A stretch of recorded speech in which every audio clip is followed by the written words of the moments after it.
Bonsoir et bienvenue dans Arte Journal. Samedi 7 novembre, voici les titres de cette édition.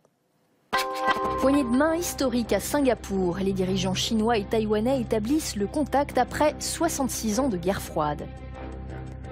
Berlin, théâtre de manifestations anti-réfugiés et de contre-manifestations. La politique d'accueil des migrants divise. Nouvel écrin de culture à Sénart, près de Paris. Un théâtre vient d'ouvrir ses portes, élégant pied de nez à la rigueur budgétaire. Reportage à la fin de ce journal. Monsieur Ma et Monsieur Xi se serrant la main. Un geste impensable il y a encore quelques mois. Et pour cause, un président chinois et son homologue taïwanais ne s'étaient pas rencontrés ainsi depuis 1949, l'année où une guerre civile a séparé la Chine de l'île de Taïwan.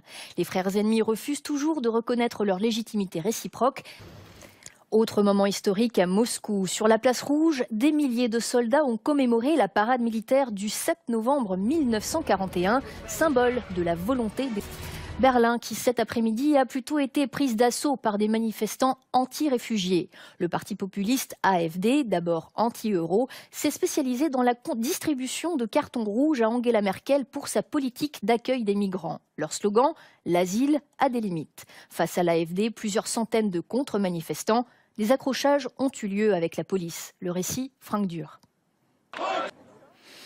Peu d'éléments nouveaux, une semaine après le crash de l'avion russe de la Metrojet dans le Sinaï. Lors d'une conférence de presse, les enquêteurs égyptiens ont bien fait comprendre que c'était eux qui menaient les investigations et que selon eux, rien ne confirmerait pour l'instant l'hypothèse d'un attentat à la bombe.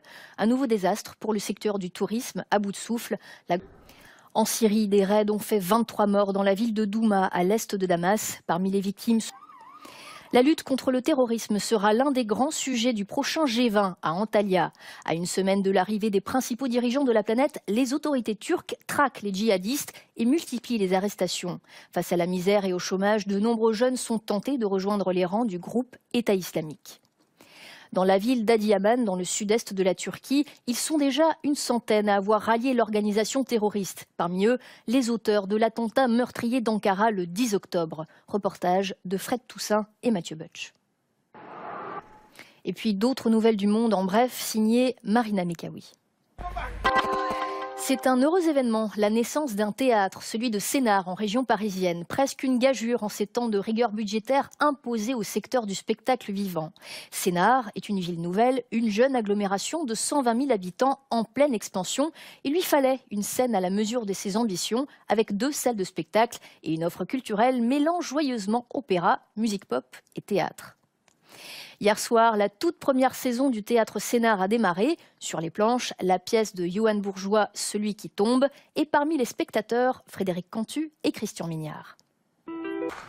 Voilà pour ce qu'il fallait retenir de l'actualité aujourd'hui. Je vous retrouve avec plaisir demain à cette même place à 19h45. Ihnen einen schönen Samstagabend. Tschüss et belle soirée à vous sur Arte.